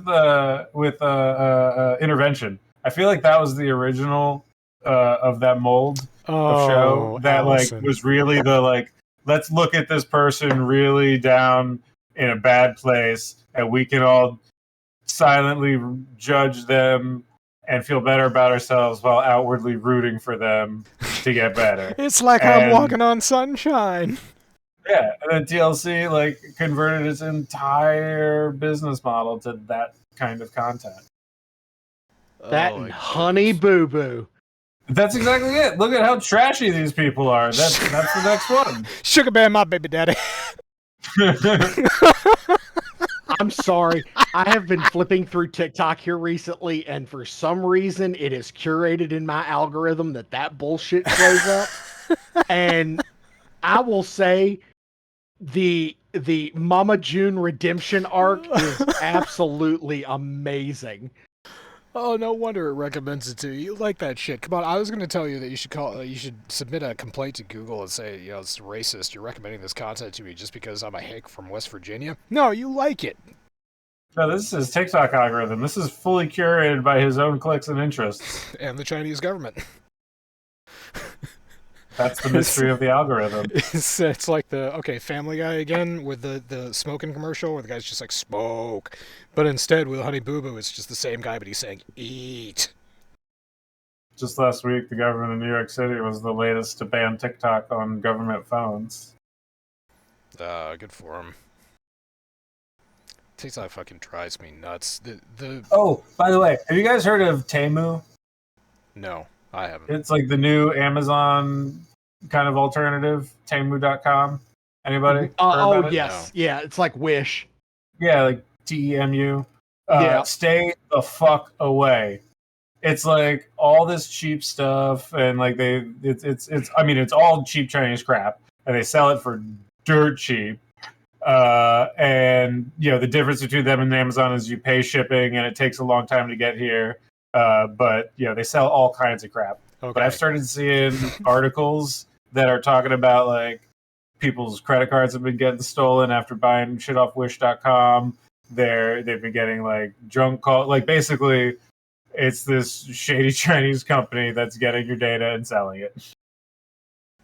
Hold on a second here. I want to see if I can go to this. Okay, so we're on Timo right now. Okay, so the one-piece metal burst rubber band toy, mini folding launcher toy with keychain and 60-piece rubber bands, safe for portable shooting toy for indoor activities and games. This thing looks like a fucking gun, and apparently it shoots rubber bands. This is billed as a children's toy. This is great.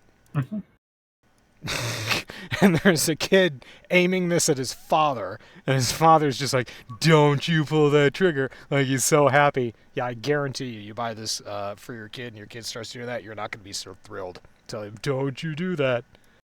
If you do want to buy anything from Temu, use a prepaid card. Like, Oh my just God. do that.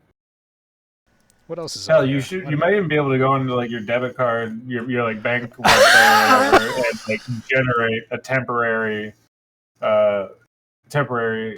card number. Wait a second. For Yeah. Temu, I in the actually- search box. Sorry, this is too good to pass up. In the search box on Temu, I haven't even typed anything yet, but I just clicked on the box, and fleshlight is the default text. Not search. It's just fleshlight, and then popular right now, fleshlight. Okay, so let's buy a fleshlight on Temu. Let's see if I can do this. Oh, Jesus fucking Christ. Are these actual flashlights, or are these like counterfeit Chinese flashlights, or are these knockoff flashlights? Like different brands. This is knockoff. This is absolutely knockoff. It's just automatic thrusting machine. Automatic thrusting male masturbator's cup, realistic textures, and electric vibrating pocket pussy vaginal stroker with 7 telescopic. Telescope? No, it just says telescopic. Yeah, this is all. You're not putting this on Twitch, are you? It's definitely on Twitch. Whatever, I'm trying to get Alright, banned. That's fair.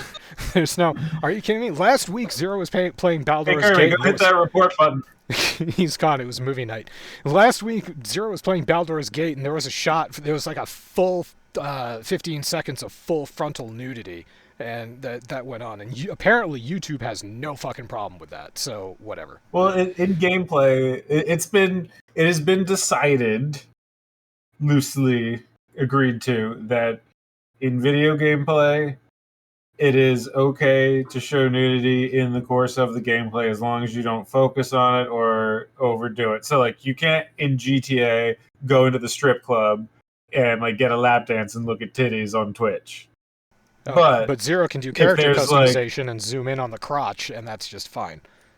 As long as you're not overdoing it, you know, you're playing a game. All right. Well, this is strictly research for future articles that we're going to talk about, so I'm not overdoing it here. Looking at male masturbatory toys available on Temu. I can't believe. Is our podcast rated for mature audiences? It should be. Right? Absolutely. Oh, it definitely absolutely is.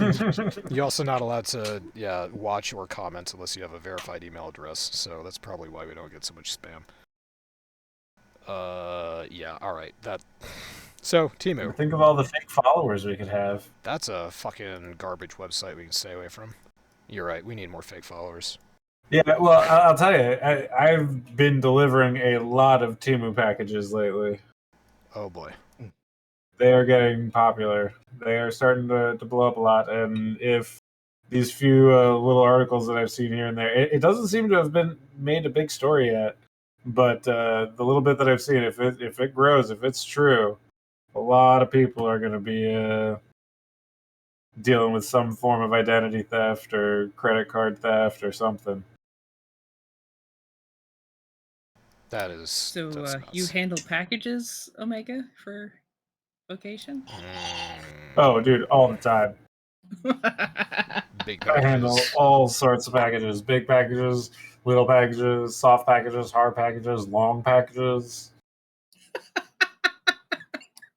I like a package with some good girth. Oh, dude, the other day I gave out BJs to hundreds of people. That is so considerate. You know of what? Is the monthly BJ's catalog came out. Doing the Lord's work. I put probably 100 BJ's catalogs in people's mailboxes. Amazing. This is great. The beginning of the month can be rough. We get lots of catalogs. It's funny, you can tell who the old people are because, like, one of the routes that I do is an apartment complex, and in each building, when you sort out the mail in the beginning of the day and you make your bundles, like, you go into each building with a stack of big, what we call flats, and those are like magazines and large envelopes and shit like that, and then just regular mail.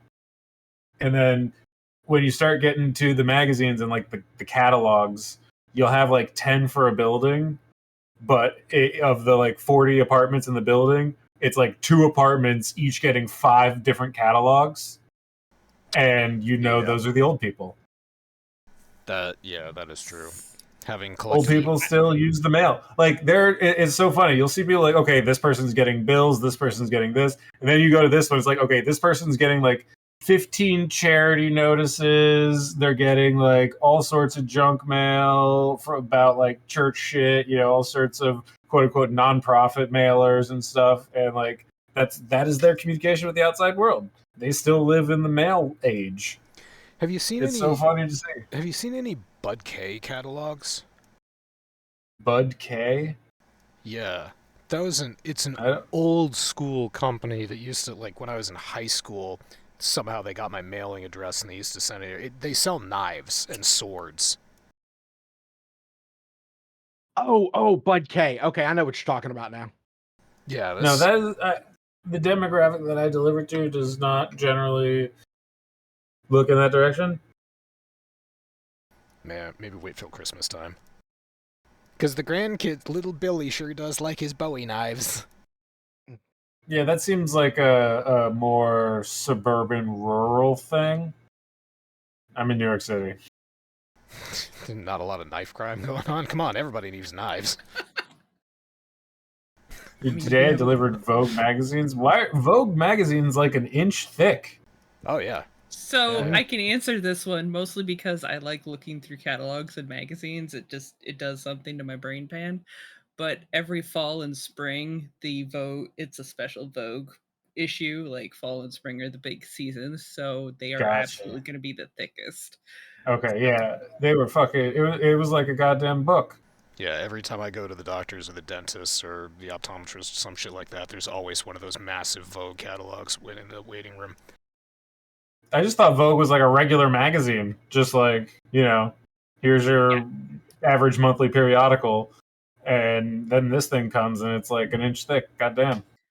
Yeah, the other 10 months of the year, besides like the spring and the fall issue, like, yeah, totally reasonable size. Fall and spring, absolutely ginormous. Not counting packages, in case you're just curious, I delivered 1,438 pieces of mail today. Nice. Cool. The second most in the station. My route is a heavy route. Oh, man. The numbers are just barely off there. It's 1,000. Oh, no. Wait, sorry. That would have been wrong. It was 3. You have to swap the 3 and the 1. And then swap the 3 and the 4. Or the 4 and the 1. Never mind. I was going to make I was going to make a circle joke. If you change all the numbers to other numbers, you can make different numbers for a joke. you can make funny joke. Yeah. I miss Game Grumps. To be honest, delivering mail is kind of fun. It gets you out of the I'm house. still digging it. I'm still enjoying it. I made friends. I bet I don't have my told own you. route, but there is a route that I do a lot, and I've gotten to know a lot of people on the route, and I chat with them and wave to them. And I got a compliment the other day. A girl said she really liked my pony. Or no, she said I had the cutest or the nicest ponytail she'd ever seen, and I think she only had one hand. Fun story. Okay, that went places I wasn't expecting to go. Yeah, that's the fun little tidbit to sort of cap off that story. Was theoretically the missing hand? Was it stump at the end of the wrist? Did she have like the forearm? Maybe. Here's the thing. Okay, so it was warm. It's summer in New York City. She was wearing a long sleeve shirt. Out of one sleeve was a hand. Out of the other sleeve was nothing. But it wasn't like, oh, her hand is tucked inside her sleeve, because, everybody does that and you know what that looks like when it's stretched out around your hand. Yeah. But it was just the sleeve and nothing out of the sleeve. Interesting. Because, theoretically, good way to end the podcast here, if you got the stump and you got the hand, then you can do some serious work down south. Do you ever get freaky with that thing? I'm just saying, prostate stimulation. You know what? Rusty trombone's one thing, but rusty toilet plunger, that's the way to go. Oh no. Hey, if you can do it, fucking do it. that's an excellent place for us to end. Everyone, just imagine that in your minds as you go to bed. No? Nope. I got nothing. So anyway, yeah, thank you. There have been quite a few people coming in and out of here. There were a lot of people watching this, so I guess we talked about some good stuff. Hope everybody had a fun time. We're gonna talk about how Russia fucking lost a Tu-22 in a hilarious firestorm and then said that, it wasn't that bad, the plane just suffered some damage. There was some fire damage, but we quickly put it out. I'm sure the plane will be fine, despite the fact that all that survived was the nose cone. So yeah. Now listen, here's the thing. One plane doesn't really hurt Russia, but they say it was done with a quadcopter. Yeah, a shitty drone that probably cost like, less than $100. This is a multi-million-dollar plane. Not even that. This was in Russia. Like, that's not a long-range operation.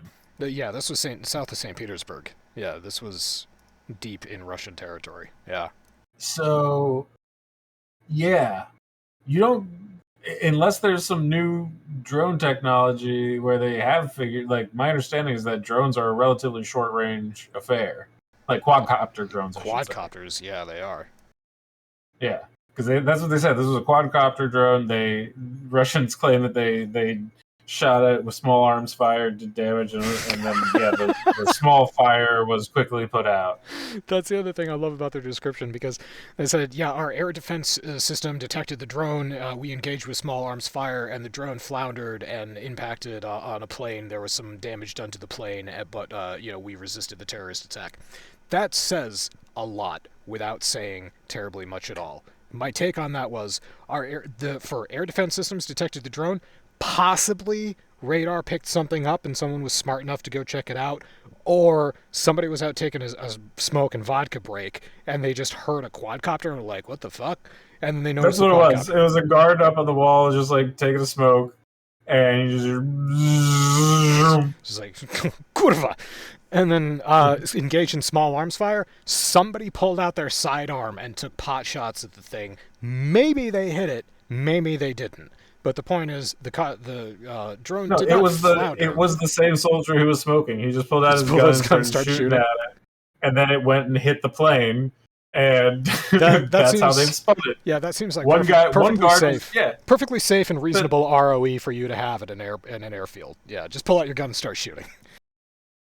And then, possibly hit it. The drone, again, according to them, the drone floundered and then impacted a plane. No, the drone was aiming for the plane. It went straight to the plane, and it fucking blew up.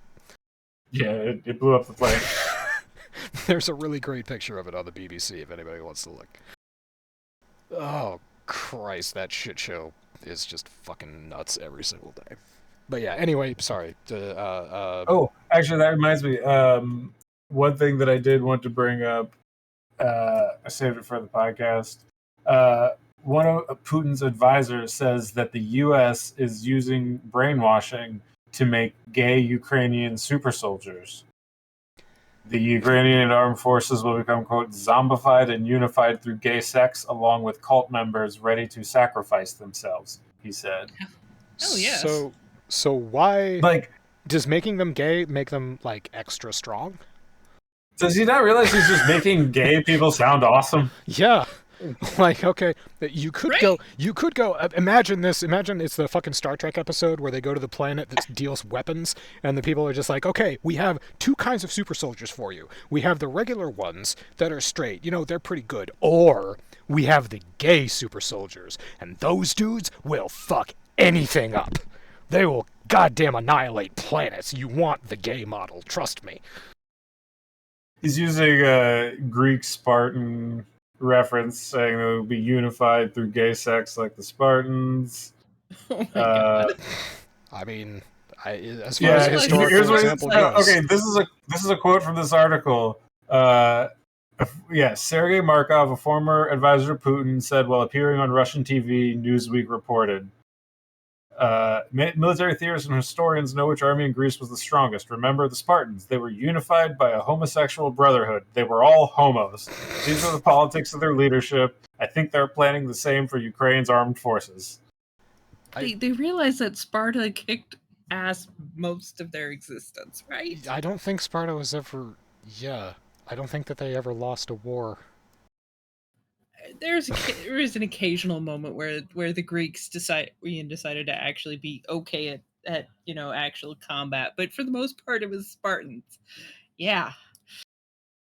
This is amazing. Historically speaking, I don't think calling all Spartans homosexual is anywhere near accurate. Bisexual, okay, fine, but pretty sure that's sort of going out on a limb there. And again, that just makes gay people look super badass. So Ukraine will use neurolinguistic programming to turn Ukrainian soldiers gay against their will. Quote, they have an artificial political science fascism created by American and British political technologists. Sure. They will turn them into zombies, into cult members. I think they will force them to become homosexuals. These renewed troops of Ukraine's armed forces, zombified and unified through gay sex, along with cult members ready to sacrifice themselves. This is what they're preparing for us in the spring 2025. So here's what I immediately think of. You know that the Russian military has this entire hazing tradition of raping new recruits, right? There's an entire culture in the Russian military of doing this to brand new recruits, and it's not considered, despite the fact that there is full-on penetration, it's not considered gay. So by Russian standards, do they mean that these new zombified homosexual soldiers are going to be gay in that they love each other tenderly and they have a deep emotional bond between them and they spend time together away from work and love each other? Have fun hobbies like, antiquing and making pottery? Yeah, I mean, that just seems like I would want to hang out with those dudes. They sound like really nice people. The point is, I don't understand what Russia thinks gay is. But whatever, I don't think fine. Russia understands what gay is. Bring on the homosexual super soldiers. I'm all for it. Right? And you had better believe that their uniforms are gonna look amazing. I know it's a stereotype. But I fucking love that stereotype. Queer Eye for the Straight Guy was a great show. Listen, I'll tell you what, I've seen some jacked gay dudes in the city. They could be super soldiers. Man. You could put a squad together. Squad W. I would not. I would be honored to be rescued by a squad of gay super soldiers. Oh, jeez. Thank you for representing the most positive aspects of gay culture. I feel like an animated cartoon needs to come out of this. Wait for GTA 6 to come around and they do the TV shows. I bet there's going to be an animated cartoon about gay super soldiers. Dude, I heard GTA 6 is actually going to be going down the political correct route and actually toning back a lot of that. What tomfuckery is this? Yeah, I forgot to post it. It was a conversation I had with some friends at work. That is fucking insane. That goes against everything that Rockstar stands for.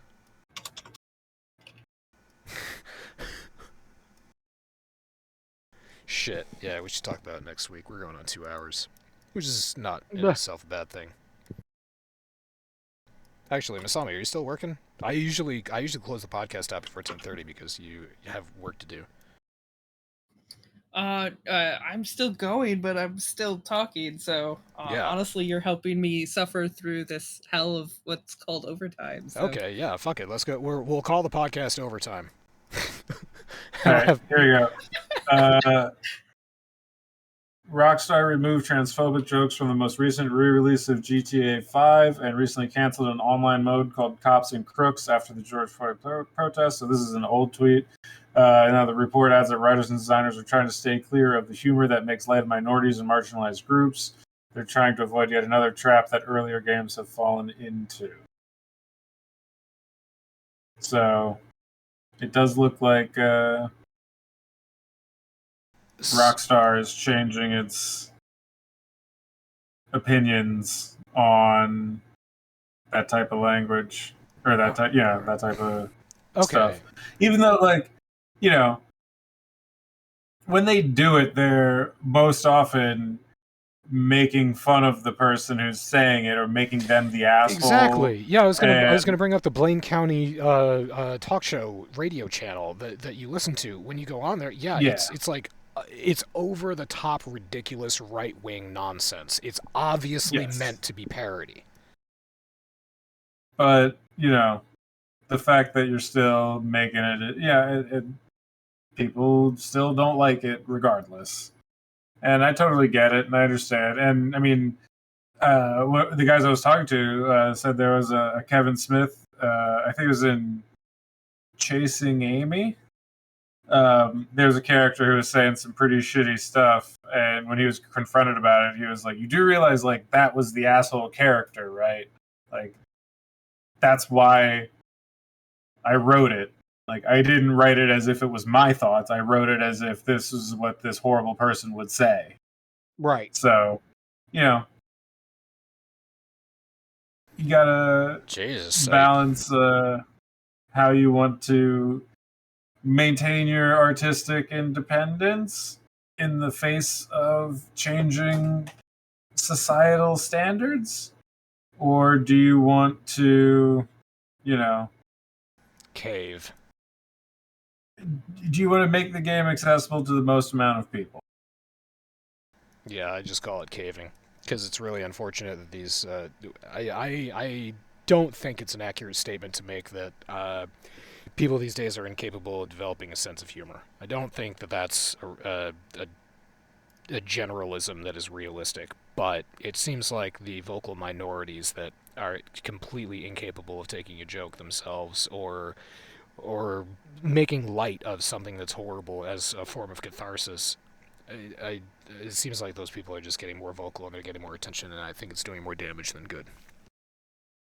They should make it like a politically correct mode, like a checkbox where, you know, you change a few or like have a few alternate dialogue lines when they're needed, and like disable certain radio channels or programs or whatever from like the TV loop and stuff like that. Just make PC checkbox. I'd make it more of a statement. You can have the PC checkbox, but if you check the box, then no characters speak anymore. There's no dialogue. There's no radio stations. There's no sound in the game anymore. It's just it's just like that's what you get. But I would be making a statement, not actually trying to make money, which is what Rockstar is likely thinking about. Yeah. That's definitely their first concern. That's disappointing. I'm disappointed in Rockstar even more than usual. Listen, end of the day, it's not going to change how much I might enjoy GTA 6. Well, that's the thing. We're just not going to notice it. It's not there from the beginning. We're not going to notice a change. It's just going to be, that's going to be the tone of the game. That's going to be the atmosphere of the game. Well, I mean, I don't play GTA 5 for the hilarious racist right-wing talk show. I don't, you know, like no, neither do I. Nothing will really be lost without it. But you and I did have a good time watching all the TV shows. Yeah, and there still will be TV shows, and they might be a little cleaner than these were, and hopefully they'll still be funny. I don't doubt that it's still going to be edgy and risque and, you know, still pushing boundaries, but they might just be, you know, pulling those boundaries in. And I think that's, you know, fair, especially in this day and age with how volatile the market has become for companies. If, you know, a social media flurry, you know, really kicks off against you for whatever reason, like, I can understand from a business perspective why a company would think to do that in 2023. And, you know, times change and the game wants to be successful. It can't make a point in favor of making a good game. I'm trying to think, was there another video game that came out this year besides Hogwarts Legacy where there was an attempted boycott against it and it worked? Because Hogwarts Legacy the boycott did not work at all. It actually had the opposite effect. It made the game more popular. I don't think it did. The boycott, I think, had its intended effect of reminding people that J.K. Rowling sucks. That's all. It was never gonna make the game not successful. Not a chance in hell. The fandom is too strong. Yeah, but then bring it back to GTA. Like the fandom in GTA is definitely a thing. Most of them are absolutely dog shit human beings. If you play GTA and you're listening to this, I'm talking about you. I don't think the GTA audience would care. I don't think this is a thing that the GTA audience would put too much thought or concern into. More like Rockstar is pulling this out to try and expand the GTA audience, to try and get like younger people into it, and they think that younger people care more about these issues, I guess. That's definitely part of it. I'm trying to figure out how this makes them money. That's where my brain is. Well, here's the thing: like Hogwarts, the game wasn't problematic. It was an association with a woman who created the original IP that the game was based upon, who was not directly involved with the game. Right. So there's a degree of separation there that doesn't matter. But like, if the game itself is getting heat, that's a different issue, and it can grow far beyond the scope of, what you want to in a PR context very quickly. And I mean, yeah, they want to attract a younger audience, just like any game will always want to. They're not gonna games aren't gonna keep catering to us forever, and we're seeing that a lot. And it makes sense for them to do that. That's fine. I still have RimWorld. I can still create. I can still commit war crimes in Warframe. I can still commit human rights violations in RimWorld. And even if there's no nasty stuff on the radio in GTA 6, I betcha I can still find a way to just massacre hordes of people. Maybe set them on fire. I got an alert today. There's a huge new DLC coming for Avorion. So I'll probably be getting back into that game again soon. Interesting. Oh, it's nice that there's still... Wait, Avorion or Avorion 2? No, it's just still Avorion. Cool. That's nice. There's no sequel. They're still in development. Yeah, that game's been in development for a long time. I mean, they released a big update like a year and a half, 2 years ago. I remember. Yeah, we talked about it because you were playing at that time. Yep, and they've haven't been actively working on development of the game since then. But the announcement today was that they're coming back to it, and they've got plans for this and then possibly three upcoming DLCs, including the one that they just announced. Cool. And they announced that they will officially continue supporting the game for 3 more years, I believe. Maybe it's through 2025, 2 more years. But either way, still kicking. Oh shit! Oh fuck! I just remembered. I didn't open the show. Yeah, no, you never introduced us, but we just let you keep going because you were doing such a fantastic job.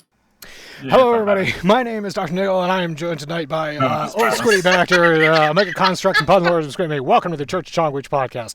That's all for the Church of Chonkwij Podcast. Fuck Putin, fuck Winnie the Pooh, fuck Nestle. Fuck Linus. Fuck Elon. Who else? Nestle, Elon, Linus, Winnie the Pooh, Putin. That's it for now. This is like the douche list, except for the douche list had people that we actually loved on it. This is just a list of people who are legitimately dog shit. Fuck Jeff Bezos. Fuck a Jeff Bezos.